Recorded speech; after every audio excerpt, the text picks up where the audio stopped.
Well, here we are, Thoughts from the Office, Redneck's Pride Outdoors. Not long ago, I was asked by a couple people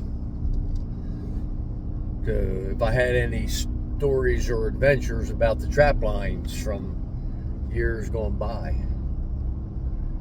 And, I thought for a minute. I thought, yeah, you know what? I got one. Might be interesting.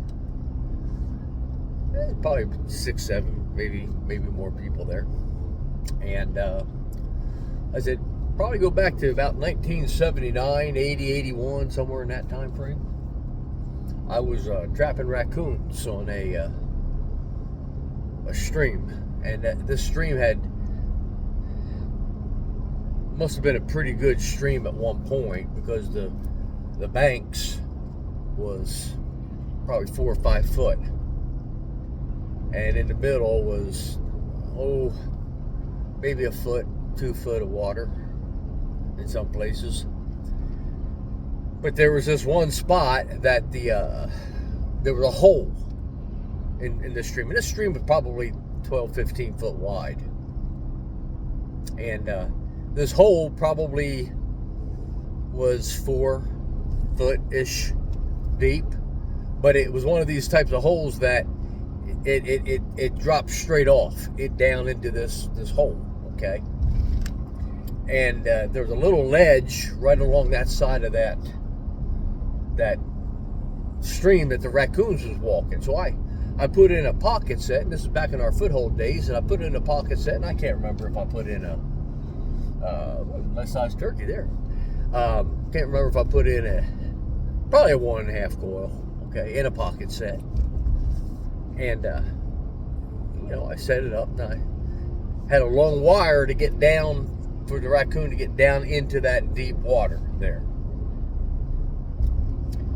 So I can't remember if it's a day later, 2 days later. I don't remember how many days later, but as I was walking to that set, I could see a raccoon in the set, and instead of being down in the water, it was in that doggone pocket.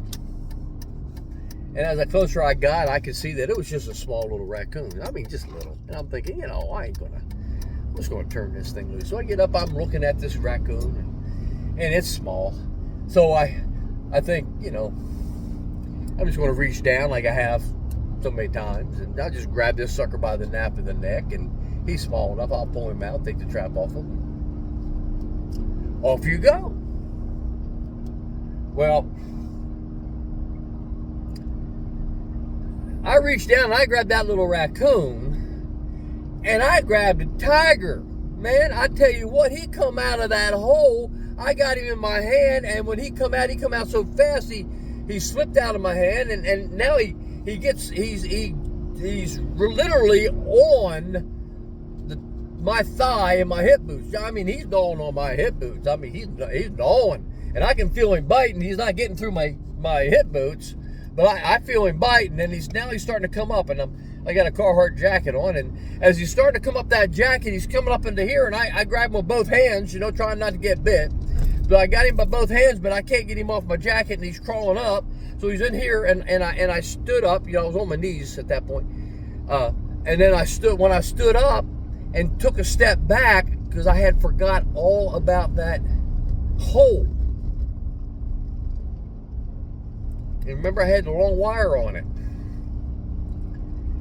Well, I tell you what, man, he's like right here on my Carhartt jacket.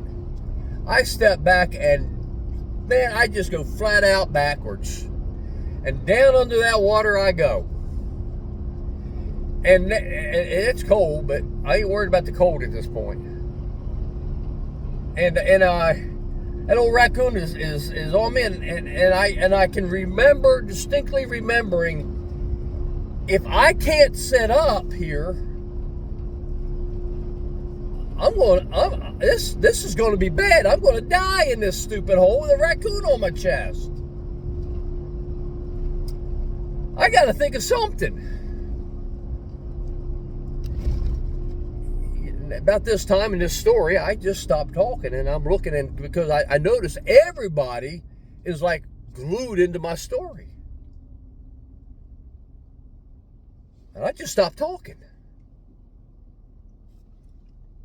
And man, it wasn't a few seconds later, somebody said, "So what happened to you?" And I looked at him and I said, "I died." I'll leave it there. Thoughts from the office, Redneck's Bright Outdoors.